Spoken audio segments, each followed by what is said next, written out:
অবুঝ মেয়েটা নিঃসন্দেহে মায়ের সাথে যাচ্ছিল। মাঝে মাঝে কৌতূহলী হয়ে মাকে জিজ্ঞেস করছিল, মা এত রাতে আমরা কোথায় যাচ্ছি? মা বলেন, পাশের গ্রামে। মেয়ে আর কোনো প্রশ্ন করেনি। কিছু দূর যাওয়ার পরই মেয়ে দেখতে পায় তারা একটি ভাড়া বাড়ির সামনে এসেছে। মেয়ে আবারও জিজ্ঞেস করে, মা আমরা এই বাড়িতে কেন এসেছি? কিছু হবে না বলে মা মেয়েকে ভরসা দেন। বাচ্চা মেয়ে বয়স মাত্র 12 বছর। মায়ের কথায় ভরসা পায় সে। কিছুক্ষণ পর একটা ছেলে আসে। এসে মায়ের সামনে নাবালিকা মেয়ের হাত ধরে রুমে নিয়ে যেতে চায়। মেয়েটা হতভম্ব হয়ে যায়। সে ছেলেটাকে ছুটানোর চেষ্টা করে, কিন্তু ছেলেটা আরো জোরে ঝাঁপড়ে ধরে বাচ্চা মেয়েটাকে। মেয়েটা মায়ের দিকে তাকিয়ে চিৎকার করতে করতে বলে, মা আমাকে টেনে নিয়ে যাচ্ছে কেন? তুমি কিছু বলছো না কেন মা? তখন মায়ের আচরণ দেখে বাচ্চা মেয়েটার মাথায় আকাশ ভেঙে পড়ে। ছেলেটা টেনে রুমের মধ্যে নিয়ে যায় মেয়েটাকে। মেয়েটা করুণ কণ্ঠে আর্তনাদ করে আর মায়ের দিকে অসহায়ের মতো তাকিয়ে কান্না করে।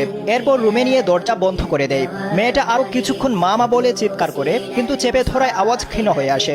এরপর মেয়েটার ঘোঙ্গানির শব্দ হচ্ছিল শুধু।